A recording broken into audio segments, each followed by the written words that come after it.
setelah GP Silverstone tuh mobil dia kayak berkurang 50 kilogram gitu loh. Agak berulang ya, pokoknya tema Ferrari dan reliability ini nggak tahu sampai kapan. Sains mobilnya meleduk tuh agak ketar-ketir ya, saya mohon maaf nih gitu. Gimana caranya jangan sampai aku men-trigger safety car, karena kalau safety car ya udah bubar aja itu. Yang menyebabkan itu semua terjadi adalah material defect. Nah, itu kalau dipaksa terus memang pada akhirnya pasti pecah semua. Tapi memang Red Bull semenjak Kanada tire degradation-nya nggak sebagus sebelum-sebelumnya gitu kan. Saya kalau misalkan ngomong no comment ini marahin nggak ya? Saya agak takut nih kalau komen guys. Kami serahkan kepada audiens untuk menilai Lord. Expose ke orang-orang bahwa Tsunoda ini konsultasi ke psikolog lah, dalam tanda kutip konseling ke psikolog. Cuma ya itu Mbah Marco ya, kita tahu sendirilah si Mbah Bayang satu itu gimana. Ini tifosi itu tifosi yang Ferrari apa tifosi yang Leclerc sih gitu. Udah cukup sering kalian tuh ngebadut. Jadi please jangan ditambahin lagi gitu. Alah, Mick Schumacher mah menang nama doang. Kita buktikan bahwa dia tidak seperti itu pemirsa. Tidak apa-apa, memang saya bias gitu. Bodoh amat. Kak Alia cukup netral, aku juga. Aku juga. Aduh. Kipas angin Cosmos Modesta, satu kipas nempel di mana-mana, nempel di dinding, nempel di meja, nempel di lantai. Halo. Sobat sembalap dimanapun kalian berada. Di episode kali ini kembali lagi bersama aku Cak Nu Aku Mas Gor. Aku kali ya. yang masih Ini siapa sibuk yang ketawa mau karena dangdutan? suara saya. Yes. Siapa yang mau dangdutan sih? Tonton. Menyambut ini bentar lagi 17-an kita akan undang danutan. Oh iya bener. Di episode review balap Austria ini cukup istimewa karena akhirnya Leclerc bisa podium lagi setelah berapa? 3 bulan ya? 3 bulan loh. 3 bulan di akhirnya podium dan juara 1. Dan udah lama banget Ferrari juga nggak podium juara 1 di Spielberg, yaitu terakhir Michael Schumacher 2003. Dan ini akhirnya Charles Leclerc akhirnya bisa juara 1 lagi untuk sebagai perwakilan dari Ferrari di Spielberg. Tapi ngomong-ngomong Ferrari bisa juara 1, ternyata balapannya Ferrari nggak semulus itu guys. Jadi yang finish dari pembalap dari Ferrari hanya satunya kemana? Bakar sate kuda. Satunya bakar sate. Aduh. Iya, di mana-mana kemarin ya teman-teman mungkin di rumah bakar sate kambing, sate sapi. Atau mungkin Ini unta kalau misalnya ada teman-teman yang korban unta kali ya. Tapi di Itu Spielberg Ferrari kenapa ternyata ya? Ferrari malah korban 1 ekor kuda gitu. Dan langsung dipanggang lagi di tempat gitu kan. Sementara pesaing terdekat Leclerc yaitu Max Verstappen juga harus finish sendiri sebagai perwakilan dari Red Bull. Bukan finish yang ideal bagi tim yang home base-nya emang di Austria. Ya walaupun home base-nya di Milton Keynes, tapi kan ya asalnya Red Bull dari Austria ya. Ceko yang terpaksa harus menepi dan DNF di awal perlombaan karena ya dia habis spin senggolan dengan George Russell, terus kemudian mau recovery tapi kok pace-nya hilang. Dan memang kemarin tire degradation dari Red Bull emang kencang banget ya, nggak se reserve biasanya bannya. Terus kemudian Lewis Hamilton yang untuk ketiga kalinya bisa podium juara 3, lalu Russell yang bisa recovery setelah harus pit stop untuk memperbaiki front wing-nya. Sementara di papan tengah seperti cendol dawet sampai kita bisa melihat persaingan 5 pembalap di tikungan 3. Dari tikungan 3 ke 4 sampai mau ke 6 akhirnya Kevin Magnussen yang berhasil terdepan, walaupun akhirnya finishnya Magnussen di posisi 8 gitu kan. Nah, ini cukup menarik karena persaingan di papan tengah ini sangat cendol dawet ya. Haas yang nggak membawa upgrade banyak bisa ternyata performanya cukup bagus. Dan Mick Schumacher lagi-lagi honorable mention dan sekaligus kemarin juga dapat driver of the day, sangat deserve karena ya performa dia stellar banget kemarin. Dan setelah GP Silverstone tuh mobil dia kayak berkurang 50 kilogram gitu loh. Jadi Ya, mungkin langsung. sepertinya itu upgrade besar yang dibawa oleh Gunther Steiner dalam 2 balapan terakhir ini gitu. Upgrade-nya bukan di mesin tapi di driver gitu dan mentalnya.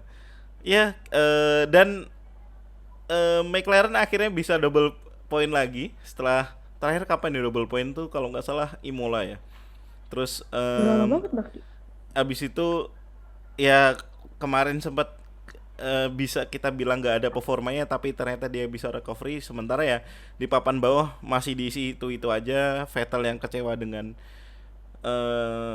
karena dia terpaksa spin kesenggol oleh Gasly, kemudian juga Stroll yang ya nggak terlalu bisa diharapkan untuk merangsek ke depan, dan AlphaTauri yang lagi-lagi performanya cukup jelek dan enggak banget untuk sebuah tim yang tahun kemarin bisa merangsek ke papan tengah cukup atas gitu kan. Kira-kira begitu overview singkat dari balapan. Ada yang mau dikomentarin dulu? Mungkin dari Mas Gur dan Kak Alia. Iya, kalau tadi sedikit mengomentari tentang sate kuda itu memang kemarin bisa dibilang cukup bombastis gitu kerusakannya, karena kalau kita lihat Formula One belakangan kan kalaupun ada terjadi masalah di engine tuh cukup sampai berasap aja terus ya mungkin kelihatan ada apinya sedikit gitu. Tapi kemarin mobilnya Sainz sampai meledak gitu ya, karena kita bisa lihat sendiri gitu di tayangan ulang ada ledakan di mobilnya. Cukup berbahaya. Kemarin juga bukan mau menyalahkan Marshall sih, tapi nggak tahu kenapa kemarin kayak kurang gesit gitu. Kan mobilnya tuh mau merosot ke bawah ya. Nah, melihat itu tuh Marshall-nya nggak, menurutku pribadi sih harusnya bisa lebih cepat gitu, karena kemarin ketika api sempat membesar kan juga kondisinya si Sainz masih di dalam mobil tuh. Ya kita nggak tahu, tapi kalau dia lebih lama 3 atau 5 detik, mungkin dampak ke Sainz-nya bisa lebih besar gitu ya, dan itu akan sangat disayangkan kalau sampai terjadi. Ya jadi lama-lama ini ya agak berulang ya, pokoknya tema Ferrari dan reliability ini nggak tahu sampai kapan akan selalu jadi topik pembahasan, tapi masalahnya emang fatal banget sih. Kita lihat nggak cuma di tim utama, tapi di tim-tim customer juga ada masalah. Kemarin Magnussen juga bilang ya sebenarnya dia katanya kalau mau jujur dia sepanjang balapan juga engine-nya tuh bermasalah gitu kan. Dia nggak tahu kapan mau engine-nya meledak gitu dia bilang. Tapi ya untungnya enggak, makanya kemarin bisa double point. Ya jadi PR besar sih buat Ferrari sampai September untuk bisa segera menemukan settingan yang reliable ya. Jadi oke lah performance itu penting gitu, tapi ya nggak meledak juga kali gitu, karena meledak itu nggak cuma masalah poin tapi keselamatan driver kan ya. Hal yang lebih kita sayangkan dari tidak dapat poin adalah kita kehilangan driver atau driver terluka gitu kan. Ya, jadi gitu. Apalagi Sainz kemarin udah pakai PO ketiga nggak sih? Baru dipakai 2 balapan atau 3 balapan gitu kan ya? Ya betul. Dia udah pakai PU ketiga kalau si Sainz itu, dan ya kalau lihat dari visualnya kemarin sih si PU ketiga ini jelas sudah nggak mungkin bisa dipakai lagi ya, meledak kayak gitu. Dan kalaupun mau dipakai ya bodoh sih kalau menurutku. Ngapain pakai mesin yang udah terbakar dan meledak gitu? Tidak ada gunanya, Pak. Iya. Jadi kemungkinan besar kayaknya Prancis dia start dari belakang sih, Sainz. Minka ada komentar soal balapan kemarin? Kemarin jujur aja aku nggak nonton full ya guys, mohon maaf. Tapi melihat Sainz mobilnya meledak tuh agak ketar-ketir ya, saya mohon maaf nih gitu. Ini ada apa dengan Ferrari? Terus setelah pas lihat memang sih kayaknya si Marshall-nya agak lambat ya. Maksudnya kalau dibandingkan coba kejadian yang sama, enggak sih kayaknya. Cuma emang kayaknya kok agak ini gitu, amit-amit. Gak lucu kan kalau misalnya amit-amit ke Carlos kenapa-napa luka atau yang lainnya gitu. Cuma apa ya menurutku kemarin agak nggak terlalu awal-awal mungkin yang ya nggak terlalu nggak terlalu asik sih menurutku untuk awal-awal. Coba mulai agak ke tengah, oh mulai agak asik nih. Eh, mau saya kehilangan sinyal setelah menonton, setelah tragedinya saya kehilangan sinyal. Jadi ya udahlah. BTW ini tumben ya, McLaren Ya, Ya, bisa 2 poin, sama dua-duanya bisa poin. Wow, luar biasa teman-teman. itu sebuah pencapaian sih menurutku. McLaren bisa 2 poin, tapi kalau kita ngomongin sedikit lebih jauh tentang Ferrari yang reliability-nya cukup menjadi tanda tanya, itu apa ya, udah hari-hari kayaknya kita akan ke depan ngomongin reliability issue di mobilnya Ferrari. Karena ya gimana, tim pabrikannya sendiri aja udah seboros itu juga kan. yes. Oke lah, dia emang di GP Austria kemarin dia mobil yang paling kenceng gitu, tapi buat apa kenceng tapi kalau nggak finish gitu kan. Ya kelihatan banget sih kemarin si Max tuh disusul sama Sainz kayak roket gitu, zut gitu. Tapi begitu kelihatan di onboardnya dia agak, kayaknya dia nggak ngambil racing line nih, ada yang masalah nih di mobilnya gitu kan. Dan ternyata bener meleduk gitu kan. Dan kemarin aku juga berandai-andai bahwa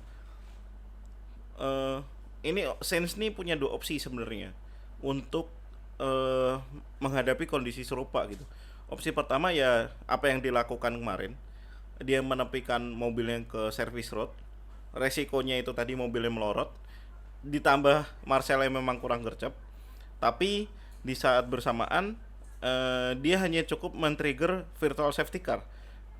Yang mana virtual safety car itu sangat menguntungkan bagi Charles Leclerc karena Leclerc juga bisa pit dan dia tidak harus menunggu Max Verstappen. Dia hanya cukup mengurangi kecepatannya saja gitu kan. Nah, opsi kedua adalah si Sainz bisa langsung menghentikan mobilnya, menurunkan torsi dan RPM mobil juga, dan langsung menepi di tepi trek waktu itu. Plusnya dari opsi kedua ini adalah mobilnya bisa jadi nggak meleduk karena nggak dipaksa jalan untuk naik ke arah service road gitu. Tapi minusnya adalah akan kemungkinan besar akan memicu safety car karena mobil cukup berada di dekat trek. Evakuasinya pasti juga akan lebih lama karena cukup jauh dari service road.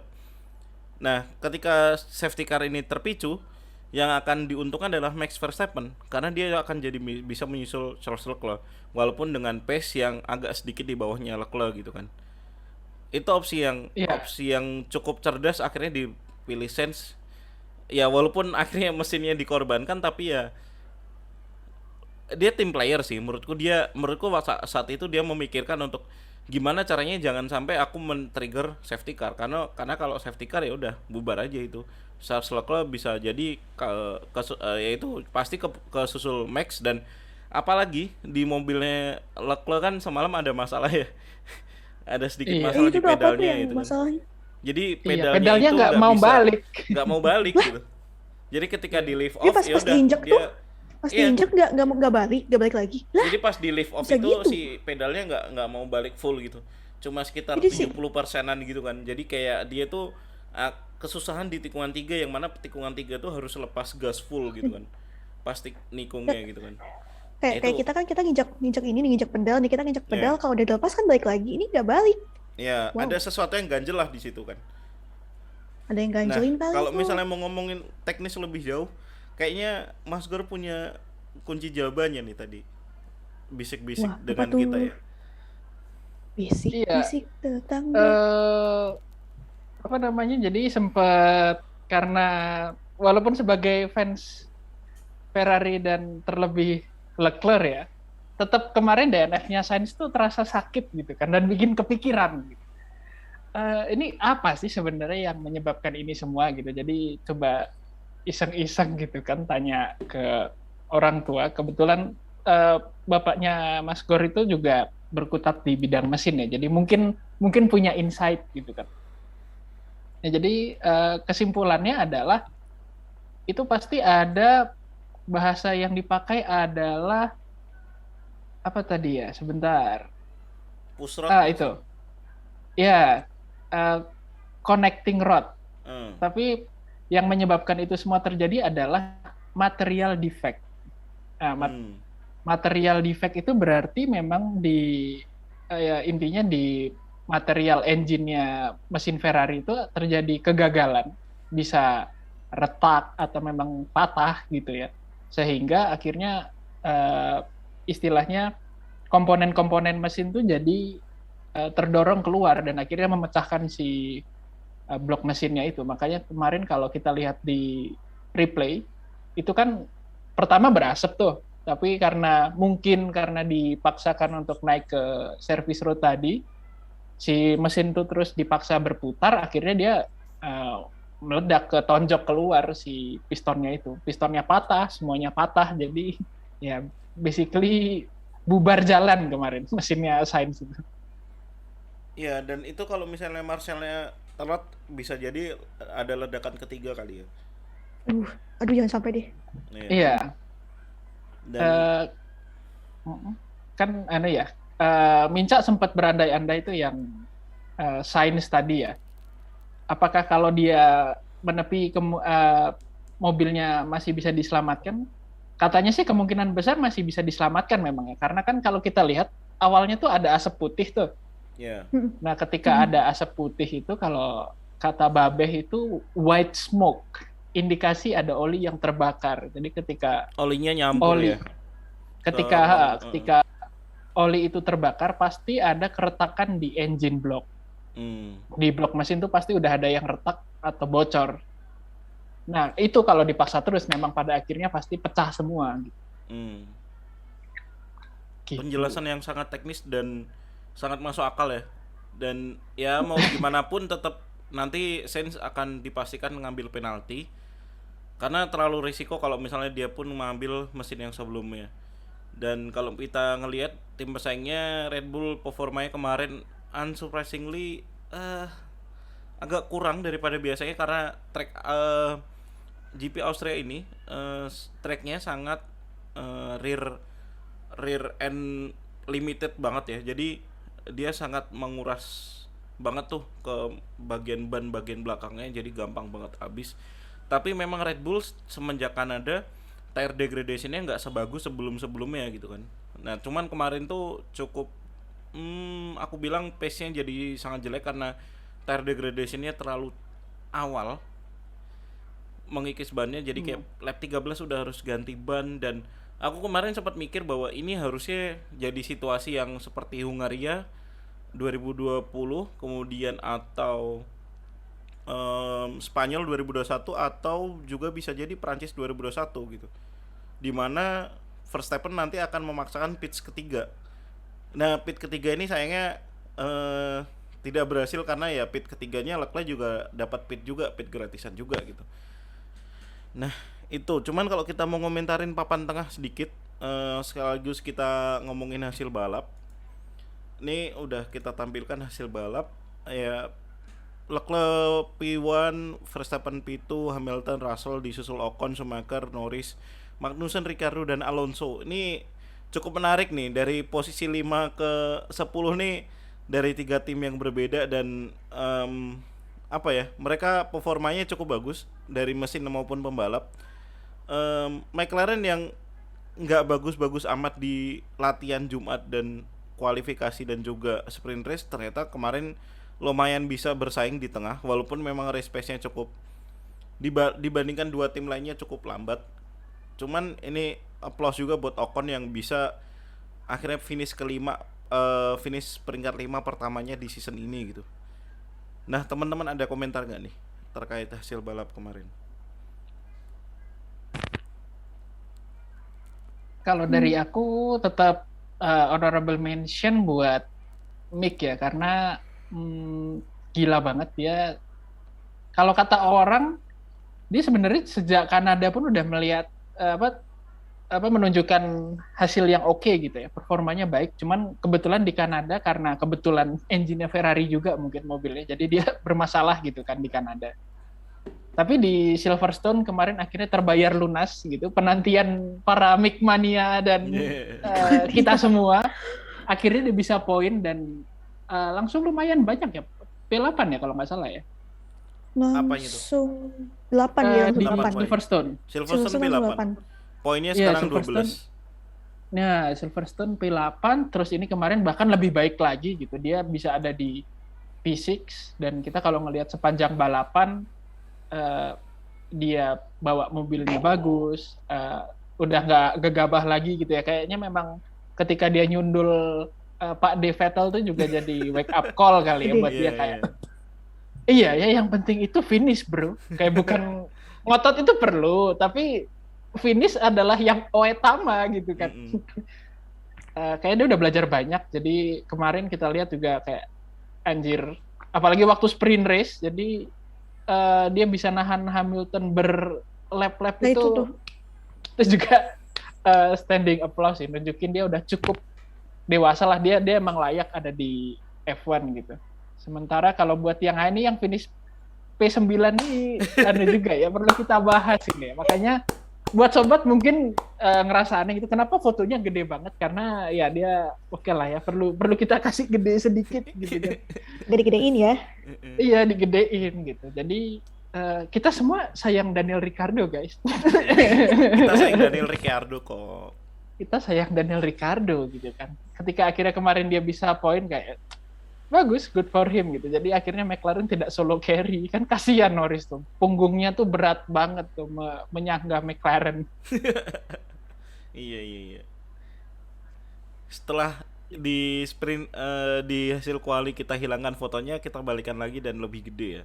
Karena sebenarnya itu kita merhatiin banget gitu loh. Daniel Ricciardo nih performanya kemana sih gitu kan? Hilang apa Yes. gimana? Terus ternyata kemarin setelah dipercandain, apalagi yang mau dikorbankan dari Daniel Ricciardo, ada sobat pembalap yang menjawab karirnya mau dikorbankan ya. Ternyata ada kabar cukup baik ya bagi fans DR3 hari ini, walaupun belum dikonfirmasi ya Kabar Minka ya. gembira untuk kita semua. Jadi kabarnya DR akan tetap stay dengan McLaren 2023. Keputusan yang cukup apa ya, simpatik menurutku sih. Iya. Kalau menurut Kak Alia gimana nih? Ada komentar lebih lanjut gak? Kan tadi kebetulan di antara kita bertiga yang breaking news itu Iya. Minka duluan ya. I never left gitu katanya. Gimana tuh Kak? Tanggapannya Bener nih sih. tentang DR3. Saya kalau misalkan ngomong no comment ini dimarahin gak ya? Saya agak takut nih kalau komen guys. Karena seperti yang kalian tahu sendiri, nggak jadi. Ya kalau misalkan dia, Cliffhanger banget ini Kak Alia Apa nih. nih? Aduh. Apa nih? Kayak film horor Kak. Apa nih? Gantung rahasia. Apa ya? Kalau misalkan ternyata dia diperpanjang lagi kontrak sampai 2023 selama performnya masih bagus, nggak apa-apa. Tapi kalau yang tetangga sebelahnya masih hard solo carry, no comment ah, saya takut. Atau mungkin Daniel Ricciardo tuh kalau nggak salah emang kontraknya sampai 2023 nggak sih? Enggak, sampai tahun ini kalau nggak Sampai salah. tahun ini ya? Kalau nggak salah ya, aku seingat aku. Kamu Ya, nggak pernah ngatin kontrak jadi orang. mungkin sebenarnya kalaupun dia diperpanjang, menurutku McLaren harus menerapkan itu sih, kontrak by perform sih. Jadi Hmm. kayak tiap balapan tuh akan direview ulang gitu loh untuk tahun depan gitu. Dia akan perform atau enggak nih. Walaupun memang secara mobilnya sendiri MCL36 tuh bukan mobil yang terbaik di papan tengah. Kalau kita ngomongin mobil di papan tengah, ya bisa kita bilang Alpine terdepan. Terus kemudian disusul Haas, yang walaupun Haas memang upgrade-nya nggak terlalu banyak ya. Walaupun kemarin sempat aku baca Gunther Steiner bilang kalau ya siapa bilang kita nggak bawa upgrade gitu. Dan di artikel lain aku baca bahwa Haas melakukan upgrade pada ERS-nya. Jadi kemungkinan entah baterainya jadi lebih efisien untuk menyimpan daya atau gimana, tapi ya kita belum tahu ya sampai sejauh ini.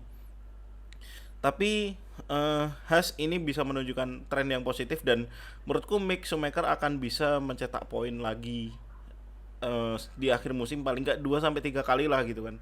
paling nggak dia bisa dapat mungkin 40 poin, 30 atau 40 poin bisa kali.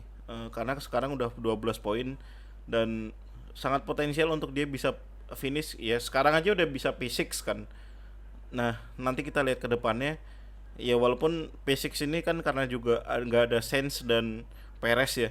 Jadi katakanlah ke depannya dia dapat P8 atau P9 tuh udah cukup bagus sih. Begitu kalau mau kita geser ke agak ke belakang dikit di hasil balapan, kita ngelihat Alpha Tauri ini jadi apa ya, nggak tahu, aku agak agak bingung apa yang terjadi dengan Alpha Tauri ya. Karena Alpha Tauri tahun lalu tuh kelihatan meyakinkan gitu loh, dan ketika dirilis mobilnya juga kelihatan meyakinkan bahwa dia akan jadi penantang best of the race juga tahun ini gitu kan. Cuman sayangnya Betul. sampai sekarang setelah masalah reliability issue di awal musim yang cukup bermasalah, terus setelah itu pembalapnya nggak ada yang konsisten, baik di quali maupun di race hari Minggu, itu menunjukkan bahwa AlphaTauri ini ada sesuatu permasalahan nih menurutku nih, dari segi mesin ataupun pembalap ya. Bisa jadi Gasly nggak concern karena tahun depan mau kemana nih gitu kan, walaupun kemarin udah ditegaskan bahwa dia akan stay di AlphaTauri, tapi kayak lu mau sampai kapan gitu di AlphaTauri gitu kan, karir lu akan gitu-gitu aja. Sementara Valtteri Bottas yang di awal musim kelihatan cukup meyakinkan, sekarang ternyata agak meletre ini. Ada komentar nggak nih buat papan 11 sampai 20 deh gitu hasil balapan kemarin? Kalau buat Alfa Romeo, kalau buatku pribadi performanya masih naik turun banget ya, kayak sometimes good tapi sometimes shit gitu ya. Tapi mungkin juga balik lagi karena dia tim customernya Ferrari, tetap feelingku kok nggak sepenuhnya salahnya ada di Alfa Romeo ya, karena Bottas juga beberapa kali harus ngambil PU baru karena ada masalah kan. Jadi mungkin memang ada Ferrari gitu di balik belum konsistennya penampilan Alfa Romeo, walaupun kalau secara driver menurutku udah cukup solid sih. Bottas kita tahu sendiri dia tuh emang pada dasarnya cepet gitu kan, cuman kurang beruntung kemarin waktu di Mercedes karena didampinginnya sama Lewis gitu. Terus kalau Zhou juga udah membuktikan dirinya dia sebagai rookie, apalagi kita kalau mau menghitung gelar dia sebagai pay driver juga dia lebih dari worth it buat ada di grid. Racecraft-nya bagus. Ya selama mobilnya dalam kondisi yang bagus, Zhou harusnya bisa lebih tinggi sih. Kalau buat Austria sendiri, kalau aku pribadi ya kita kasih keringanan lah ya, karena dia dari balapan sebelumnya habis kejadian yang begitu parah kan. Jadi mungkin ada sedikit trauma mungkin ya, nggak ada yang bilang juga sih, tapi kalaupun itu emang terjadi menurutku kok cukup wajar ya, karena dia habis ngalamin kecelakaan yang hebat dan itu dia dalam kondisi sadar gitu kan. Ya mudah-mudahan bisa naik ke atas. Alpha Tauri ya itu pengennya tuh kayak mereka tuh harusnya ada lebih tinggi nggak sih guys, tapi kenapa ya, kayaknya bukan karena RBPT juga kan, atau emang nggak tahu, mereka berdua agak aneh aja. Kemarin di Silverstone juga dua-duanya melintir bersama lagi, yang lain tuh maju ke depan, mereka berdua malah kayak lau ngaps gitu. Gitu sih. Kalau Lord ya kami serahkan kepada audiens untuk menilai Lord ya. Minka ada komentar nggak nih dari 11 sampai 20 nih? Sungguh sulit ya teman-teman menilai 11 sampai 20 ini. Alpha Tauri kalau menurutku kayaknya mereka terlalu banyak konten deh. Konten nggak finish gitu ya? Nggak, itu bercanda sih. Lebih ke fokusnya mungkin aku curiga takutnya kena mental nih anak-anak driver ini. Seperti teman-teman yang tahu sendiri, Mbah Marco, jadi udah tua, kita sebut saja Mbah. ngomong kan dibawa dia seperti apa ya, kita istilahnya mengatakan bahwa dia expose ke orang-orang bahwa Tsunoda ini disuruh ke apa, konsultasi ke psikolog lah, dalam tanda kutip konseling ke psikolog. Cuma menurutku ya ini agak out of context, cuma kayaknya kena mental, kayaknya Tsunoda kena mental di situ. Lagian orang lagi konseling, jangan ya, gak usah dikasih tahu sih, gak usah dikasih tahu juga gitu, biar aja dia konseling Iya. tenang gitu loh. Cuma ya itu Mbah Marco ya, kita tahu sendirilah si Mbah Bayang satu itu gimana. Kalau Iya, buat Alfa Romeo, kalau Gasly saya nggak tahu sih ya, kebetulan nggak berhatiin juga. Sorry teman, sorry Gasly mania. Kalau Alfa Romeo ya Zhou, seperti yang tadi Mas Gur bilang ya, agak maklum sih aku, mungkin karena ya namanya orang kecelakaan sedikit banyak pasti ada traumanya lah. Walaupun mungkin nggak kerasa, coba pasti mungkin dalam jangka waktu cepat atau lambat mungkin akan agak kerasa sedikit traumanya. Kalau Williams, terutama Lord yang satu itu, saya no comment ah. Saya takut. Saya juga masih takut. Aston Martin. Sekian dan terima kasih. Udah gitu aja. Saya capek. Ya, Aston Martin tuh menarik juga ya. Kemarin kita bilang di space jelang balap kita bahwa Aston Martin tuh emang quali pace-nya jelek banget, bapuk banget. Tapi race pace-nya itu lumayan gitu kan.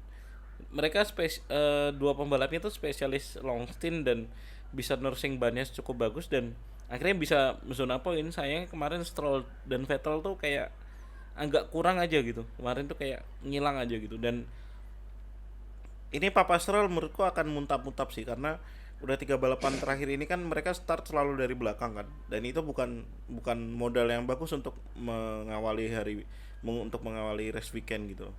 Dan kalau kita ngomongin hasil balapan tentu juga nggak akan jauh dari klasemen pembalap sementara. Nah, klasemen pembalap sementara ini cukup menarik karena kemarin kita juga ada quali sprint. Boleh di-share dulu Mas Gor. Klasemen sembalap habis GP Austria kemarin. Ya Jeng-jeng. kita ngelihat Leclerc cukup memangkas sekitar 5 poin. Ya, selisih 5 poin. Cukup memangkas surplus 5 poin daripada Max di race weekend kali ini. Dan kali ini jaraknya 38 poin dengan Max. Pun dia juga berhasil naik ke posisi 2 setelah Ceko kemarin gagal finish. Sementara itu di posisi 4 masih ditempati oleh Sainz yang juga gagal finish. Dengan poin yang masih cukup dekat di antara posisi 2, 3, dan 4 masih banyak yang bisa terjadi walaupun memang persaingan kembali lagi mengerucut ke Verstappen dan Charles Leclerc.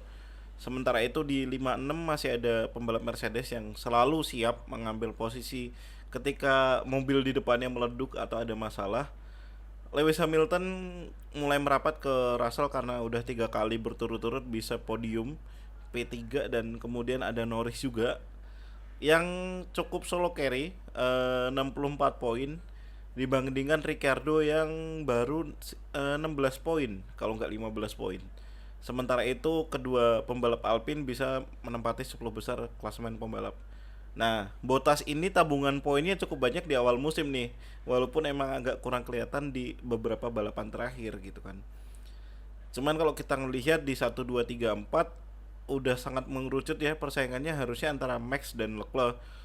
Karena Leclerc dan Sainz sendiri udah jarak 37 poin juga kan. Jadi kayak Leclerc nih poin jarak ke teammate-nya 37 plus surplus 37 sementara ke Max minus 38. Kalau memang Ferrari fokus bukan fokus ya, lebih ke pengen mendapatkan salah satu gelar juara antar WDC dan WCC yang WCC akan agak sulit karena Ferrari lagi-lagi masalah reliability issue-nya cukup parah dan cukup kronis ya kalau aku bilang. Sementara September juga udah mulai engine freeze kan. Ini menurutku nggak harus nunggu sampai summer break. Binotto udah harus mulai fokus ke Charles Leclerc agar Leclerc bisa menyusul Verstappen gitu kan.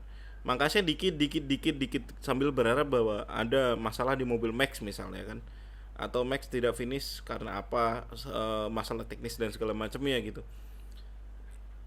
At least Leclerc selalu mendapatkan prioritas untuk mendapatkan poin lebih. Walaupun ini juga menjadi cukup bumerang bagi fandomnya Ferrari.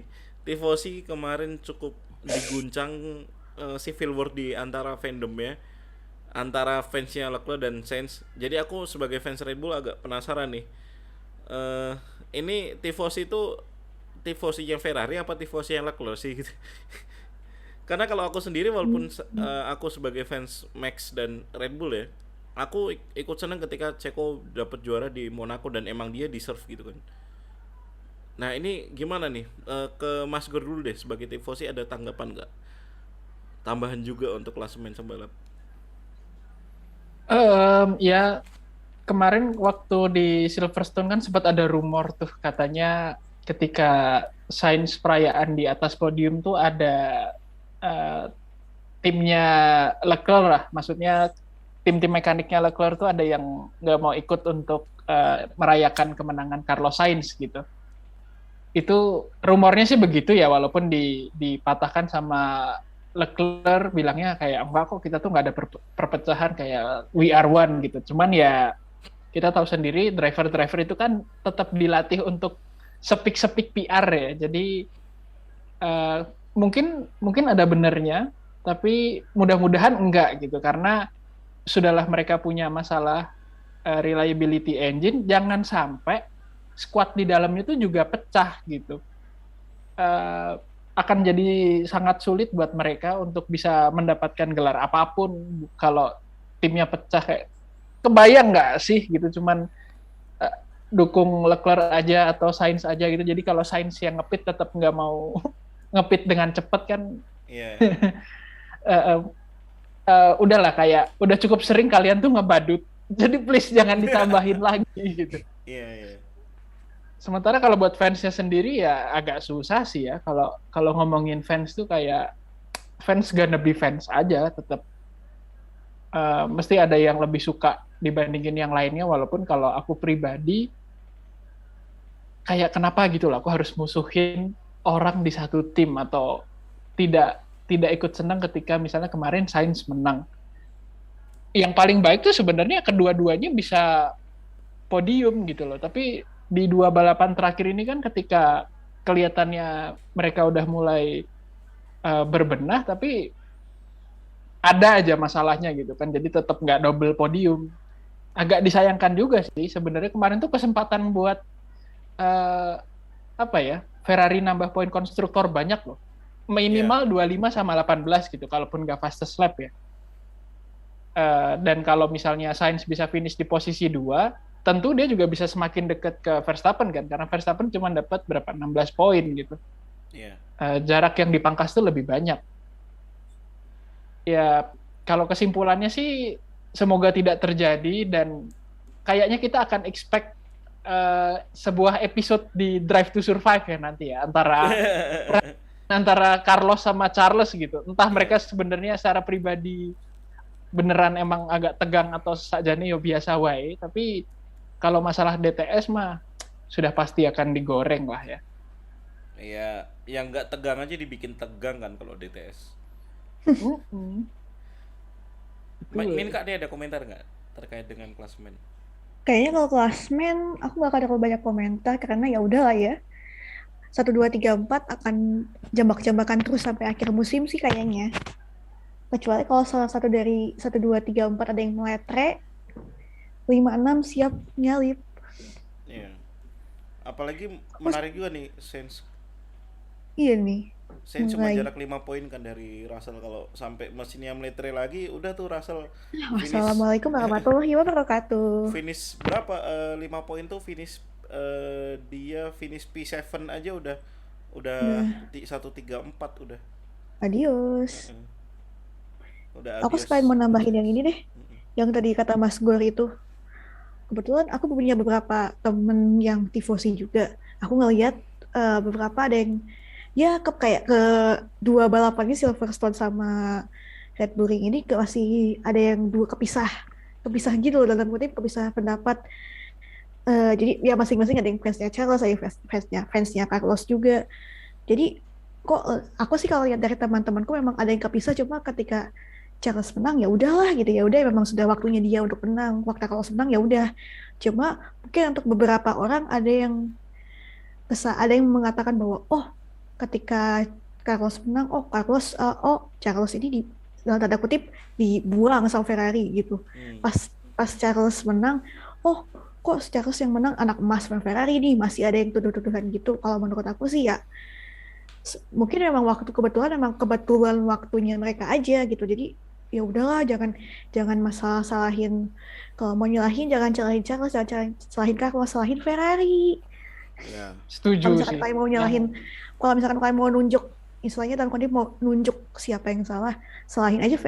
Kayaknya kalau misalkan menurutku ya Ferrari sih lebih lebih ke agak sedikit responsibelnya gitu ya. Charles sama Carlos mungkin cuma ngikutin apa istilahnya, yang ngikutin instruksi aja, mereka kayak gitu ya. Itu mungkin ada instruksi dari engineer-nya atau dari strategis atau dari siapapun. Jadi ya udahan dong jangan berantem. Kayak aku lihatnya juga kayak sedih gitu, kayak kok Iya. ini kan sama-sama satu tim, masih sama-sama tim satu tim, kok berantem dua kubu gini, terutama fansnya. Kalau misalkan internalnya Ferrari berantem, aku nggak tahu juga, kebetulan saya bukan orang Maranello sih, bukan orang, belum dapat info orang dalam juga kebetulan. Jadi Iya. perdamaian, yuk kita serukan perdamaian. Perdamaian, nah itu aja. Aduh, kasihan banget Oke. ini Ferrari, fansnya aja berantem. Jadi emang menarik ya ketika adanya Silver War itu karena memang pembalapnya clash di beberapa race di tahun 2016, bahkan udah mulai dari 2014. Kalau Ferrari ini malah menarik karena fans ya ini yang Fansnya clash yang gitu kan. berantem. Dan lagi-lagi ya kebijakan Binotto juga yang eh, mau nggak mau harus diakui bahwa itu juga andil besar gitu kan. Mm-mm. Binotto Setuju. mempersilahkan free to fight tuh itu bukan keputusan yang cukup bijak kalau dia emang mau fokus mengejar salah satu gelar ataupun dua gelar, misalnya mau nyusul Red Bull gitu kan. Toh juga sebenarnya masih mungkin gitu. Lalu kalau misalnya kita geser ke 11 sampai 20 klasemen, kita bisa lihat bahwa satu-satunya yang masih belum poin adalah Nicolas Latifi. Dan sebenarnya kalau misalnya kita mau fair-fairan, Latifi sebenarnya bukan di peringkat 20 tapi 21, 20-nya Nicolas Hülkenberg. Nah, ini Dua sangat satunya menarik. Cak, Eh? dua satunya Hulkenberg 21, Oh, TV oke. tetap 20. Nah, ini apa ya? Jadi peringatan peringatan sih untuk Williams. Emang seharusnya tahun depan Williams sudah harus ganti komposisi pembalap kalau misalnya emang mereka mau coba lebih kompetitif lagi di papan tengah gitu kan. Karena ya selain mobil, Albon yang udah cukup bagus aja baru bisa cetak 3 poin, sementara ini nih Sumi Junior Mick bisa udah tahu-tahu 12 poin aja gitu kan, udah di bawah Vettel yang ngeskor 15 gitu kan. Sementara Kevin Magnussen juga udah poinnya udah cukup 22, mengingat dia mengendarai mobil khas ya. Dan yang menariknya ini sih, nomor peringkat 12 nih kira-kira dia akan bisa naik lagi nggak sih gitu. Saya no komen ah. Mas Gur aja, Mas Gur mau komen. Siapa? Has ya? Peringkat Bukan, 12 nomor Mas Gur. 12. Oh, 12, sorry. 12. Tak pikir yang poin 12. Ternyata yang nomor 12 ya. Kalau yang poin 12 itu sih yakin ya, minimal mendahului Pak D-nya bisa. Tapi kalau yang nomor 12 itu gimana ya? Harusnya dia bisa lebih sih. Walaupun kayak katanya juga cukup banyak rumor yang beredar gitu kalau dari McLaren-nya tuh juga agak gimana gitu sama Danny Rick ya katanya. Jadi monggo teman-teman yang fansnya DR atau fansnya McLaren yang punya info-info A1 boleh di-share Ya. apa yang sebenarnya terjadi. Apa yang terjadi? Tahun ini harusnya jadi pembuktian banget sih buat DR. Walaupun dia juga katanya kontraknya masih sampai 2023 ya, tapi bukan tidak mungkin gitu kalau McLaren ngedrop dia, karena ya McLaren juga sepertinya kalau masalah backingan dana sepertinya cukup aman gitu. tinggal mereka mau nggak gitu kalau misalnya nih, mohon maaf, memutus kontraknya dia di akhir 2022 ini gitu ya. Jadi mereka harus bayar sisa kontraknya yang 2023. Mau nggak McLaren ngeluarin duit segitu? Dan kira-kira penggantinya dia akan lebih worth it apa enggak? Itu yang kita nggak tahu. Kalau diganti ya guys. Tapi kalau enggak ya udah sih.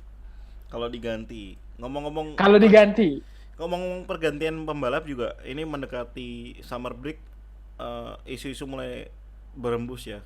Kemarin Vettel juga sempat bilang kalau dia akan mempertimbangkan karir balapnya lagi setelah paruh musim ketika mobilnya AMR ini apakah sudah cukup worth it untuk dipakai buat berjuang di papan tengah atau belum gitu kan. Dan sejauh ini memang AMR 22 masih belum menunjukkan tajinya walaupun setelah ganti sidepod, dan malah setelah ganti sidepod agak kurang secara performa mobilnya.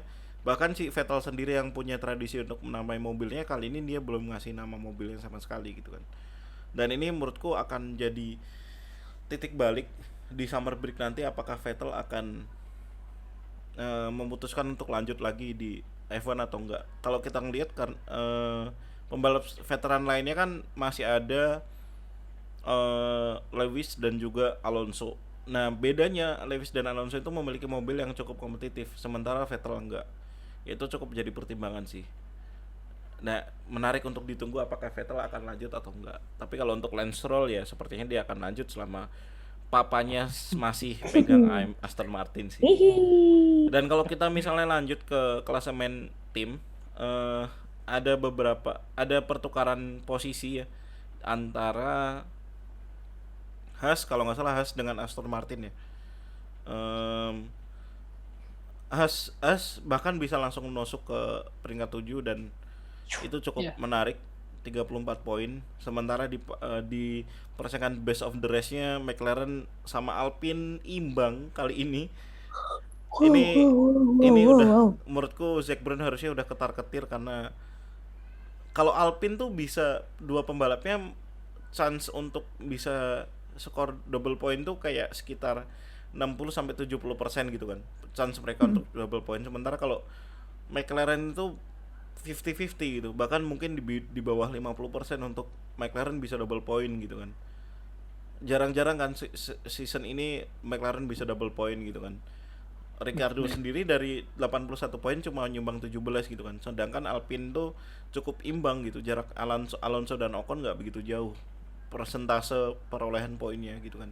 Kalau tiga besar nggak usah terlalu banyak dikomentarin, karena menurutku ya udah nggak akan terkejar lagi gitu dari sisa tim yang ada gitu kan. Tinggal bagaimana nih Ferrari jangan ngebotol lagi, karena kemarin di Austria cukup bagus strateginya dan mereka bisa mengandalkan race pace-nya Leclerc dan Sainz untuk apapun strateginya Red Bull yang dilakukan, mereka tetap masih bisa ngebeli strateginya gitu. Lu jual strategi, gue beli gitu kan. Bahkan kayak Red Bull berapa kali undercut, Ferrari masih santai di depan, baru pit berapa lap kemudian, dan kalaupun mereka keluar di belakangnya Max kayak cuma 2-3 lap udah kesusul lagi dan udah kesalip lagi. Bahkan Leclerc kemarin udah 3 kali nyalip Max kan, dan itu sangat jarang terjadi. benar. Iya. Tapi menarik sih nih papan tengah, kira-kira gimana nih? Ada komentar nggak dari Minka atau Mas Gur? Dari Kalia atau Mas Gur?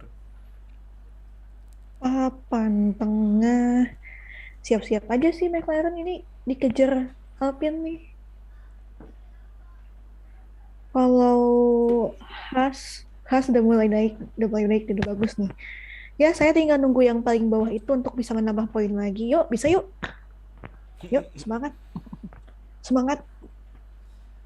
Iya, sama mau nambahin dikit, kalau buat tim terakhir tuh, ayolah, kalaupun seenggaknya nih, amit-amit masih tetap ada di bawah, tapi ya jangan 3 poin juga gitu loh. Ya, Berapa tolonglah kayak gitu. gitu. Karena gimana pun juga kalau hasilnya lebih bagus kan, mereka juga kemungkinan dapat sponsor yang lebih besar juga terbuka lebar ya. Jadi mereka bisa dapat lebih banyak dana kan, mengembangkan mobilnya bisa lebih bagus. Buat Haas sendiri memang cukup anomali sih, karena kayaknya minim update, tapi ya bisa sampai posisi 7 itu, yakin mesti Papa Lawrence Stroll marah-marah mulu tuh di headquarters tuh. Gimana bisa kita Semoga kalah hari dari Tim tim AlphaTauri ya yang sponsornya jualan minuman kaleng.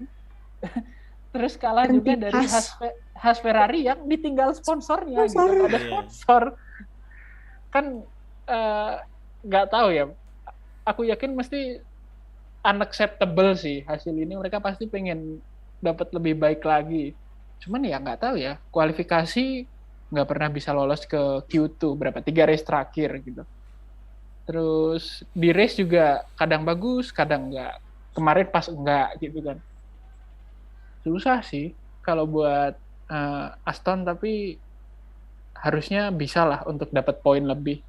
AlphaTauri juga ya. Sementara kalau McLaren dan Alpine ya seperti yang sudah dibilang sama Cak Nu dan Minka, kalau ini mohon maaf nih, kalau solo carry terus susah bos. Aduh. Iya, iya. kita Udahlah. taping ini hari Senin kan ya? Iya. Kan kita taping ini hari Senin. Itu pasti tuh di headquarter-nya Aston Martin itu karyawannya bete semua. Bosnya marah-marah mulu. hari Iya, Senin marah-marah mulu. hari Seninnya Pasti di dengar headquarternya bos Aston Martin marah-marah. selalu ini ya, selalu dihiasi dengan Papa Stroll Hari yang Senin? marah-marah. Habis liburan dengerin di headquarter bos marah-marah. Silahkan pikirkan sendiri. Udah tuh nanti karyawannya dengerin lagunya 420. Yang mana? Yang mana? Hari ke hari ku terjebak dalam emosi. Emosinya Emosinya Papa Papa Stroll ya. Stroll. Iya, begitu kurang lebih. Dan kalau kita ngomongin balapan nggak lengkap kalau sembalap nggak ngomongin rapor ya. Karena sembalap nih salah satu Elis. ciri khasnya adalah rapor, dan kami sangat suka menilai orang. Iya. Sangat suka Kami menilai judgmental. pembalapnya. Kami cukup judgmental, bahkan beberapa sobat sembalap aja udah kita selebio karena opini jeleknya, dan memang karena opini jelek ya udah kita selebio. Kalau apa Nah, jelek mohon maaf aja nih. Setuju. Ini mau Lu berani-berani Kak, apaan? Kak Alia atau Mas Gur dulu nih yang kasih the biggest winner sama biggest losernya nih dari rapor semua. Aku dulu deh. Ya, boleh. Supaya aku tidak lupa. The biggest winner tentu saja kesayangan kita semua, Mick Schumacher. Hey, Ya. yeay, poin lagi. Mungkin karena efek dia sudah mulai termotivasi ya setelah mendapat poin di Silverstone, anjay, termotivasi. Jadi yuk Mick, yuk kita buktiin ke orang-orang yang ngomong, alah Mick Schumacher mah menang nama doang. Kita buktikan bahwa dia tidak seperti itu, pemirsa.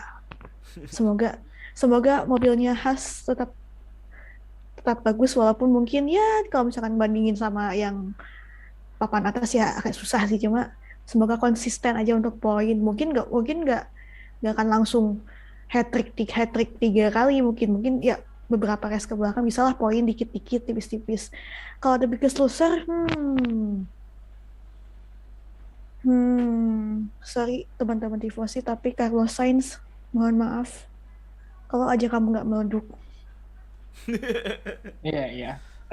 Tapi itu Fair akibat enough, emang dia kehilangan banyak sih dari Iya. ya, meleduk mohon itu. maaf ya. Ini kita kemarin bakar apa? Sate kambing, sate ayam. Mungkin yang di Arab Saudi sana kalau ini ada yang sate unta. Ini kenapa bakar mobil? Kenapa? Udah jingkranya Bakar mobil. dibakar dong. Why? Hello. Assalamualaikum Ferrari. Waalaikumsalam. Ferrari itu gitu. Dah, Iya. Mas Gur. Kalau buatku biggest winner-nya tetap Leclerc ya. Bias tidak apa-apa, memang saya bias gitu. Bodoh Ya. amat. Ya emang performnya bagus kok. Kenapa? Iya. Kenapa Iya. harus bias kalau performnya bagus? Iya, selain karena tifosi, dan dia bisa membuktikan kemarin terutama di lap-lap terakhir ya, dapat pressure dari Max, dapat pressure dari mobilnya gitu kan. Itu gimana bisa sih kalau dipikir-pikir, apa nggak cukup pressure dari Max aja gitu, sampai Iya. mobilnya aja harus bikin kita semua deg-degan gitu kan. Tapi dia bisa mengatasi itu dengan baik.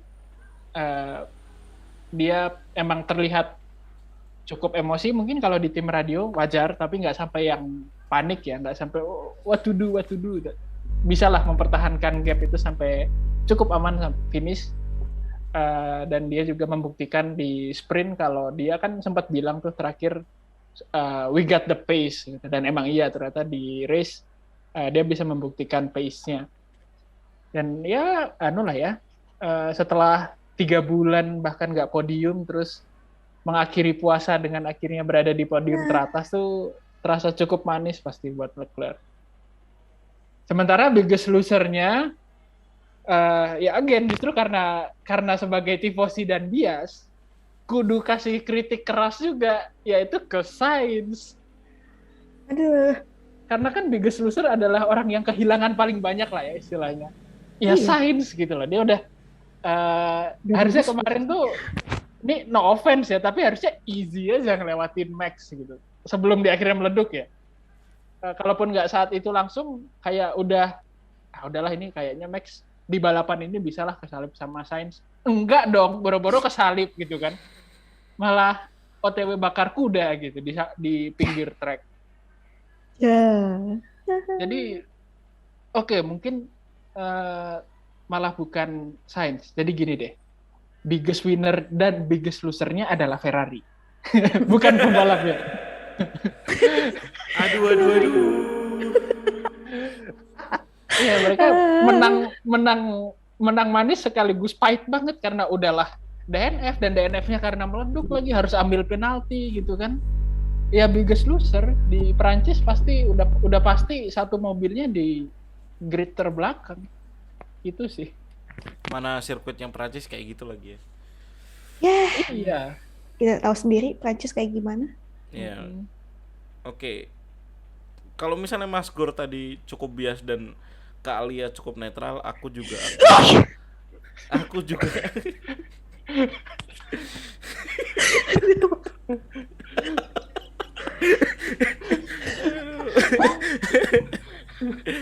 mohon maaf nih ya sobat sebalap kalau misalnya barusan volume podcast kita agak nge-spike, mohon dimaklumi. Sampai merah mentok tuh tadi. Jadi kalau aku akan sangat bias ya. Biggest winner-nya kali ini adalah Russell. Karena dia udah bikin kecelakaan di tikungan pertama tapi dia bisa finish P5, itu gimana? Iya, Bisa tabrak gitu ya? Perez lagi. Gimana? Bisa gitu ya? Oke, kayak Bisa gitu. ya good recovery sih. Super recovery, dia bisa recovery dari P18 waktu dia masuk pit terus ganti front wing ya. Tapi lu tuh nyenggol pembalap sampai bikin pembalap itu tuh kehilangan balapannya gitu loh. Dan ya 5 second penalty sangat deserve dia dapat itu gitu. Dan apa ya? Aku sangat bias di sini karena kesel aja gitu. Walaupun ada yang bilang bahwa ini juga ada faktor kesalahannya Ceko yang ngambilnya agak terlalu ke dalam, tapi please deh, itu adalah the biggest winner-nya menurutku Russell. Dan lagi-lagi ini aku sangat bias bahwa biggest loser-nya adalah Ceko karena 2 kali dia kecelakaan di tikungan 4, kurang lebih kejadiannya sama, dan penyebabnya juga pembalap Mercedes juga. Waktu itu Lewis Hamilton. Aku sangat PTSD sih kalau ngebayangin kayak Ceko tuh kasihan banget gitu loh, kayak di GP Silverstone kemarin dia senggolan dengan Leclerc dan akhirnya harus masuk pit dan istilahnya start dari belakang. Terus karena faktor keberuntungan dan kemampuan dia menyerang ke depan, dia bisa P2. Kemudian di GP mana ini Austria dia terpaksa harus DNF karena mobilnya dibilang ada kerusakan lain selain front wing ya. Kita masih belum tahu nih kerusakannya apa, tapi aku rasa bukan mesin. Cuman itu please deh, Ceko tuh paling nggak bisa P4 kemarin finishnya, P4 atau P5 lah. Selambat-lambatnya pace-nya Red Bull di Austria kemarin, kalau kita ngelihat analisis race pace-nya, Red Bull tuh masih bisa di atasnya Mercedes race pace-nya, even dengan tire degradation yang lebih parah gitu loh. Jadi dengan kalau misalnya nggak ada kecelakaan di lap 1 tikungan 4 itu, Ceko menurutku masih sangat bisa menantang di P4 lah. Kalau P3 akan susah.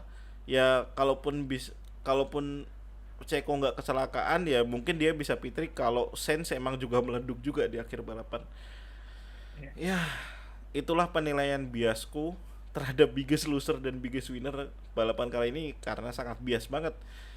Dan kalau bisa dibilang balapan di Austria ini kayak redemption bagi Ferrari di Imola, karena bagaimanapun walaupun itu bukan kandang ofisialnya Ferrari ya, tapi itu di Italia, dan di Imola Red Bull bisa mencapai poin maksimal 1-2, di sprint race juga poin maksimal gitu kan.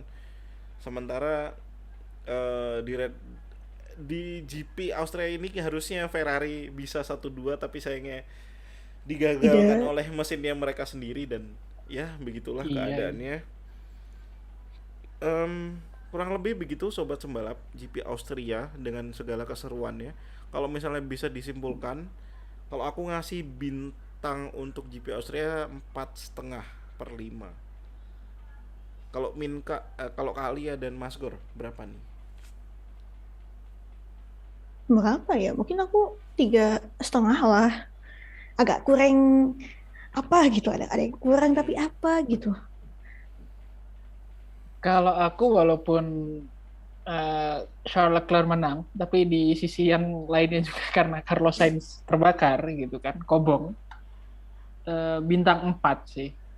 Tapi sebenarnya bukan karena kobongnya ya, tapi sebenarnya cukup berharap ada aksi wheel to wheel yang lebih lama antara Max sama Charles gitu kan, karena di sprint dan di qualifying kita lihat ini mobil antara Ferrari dan Red Bull nih tipis banget gitu secara performance, bener-bener balik ke drivernya.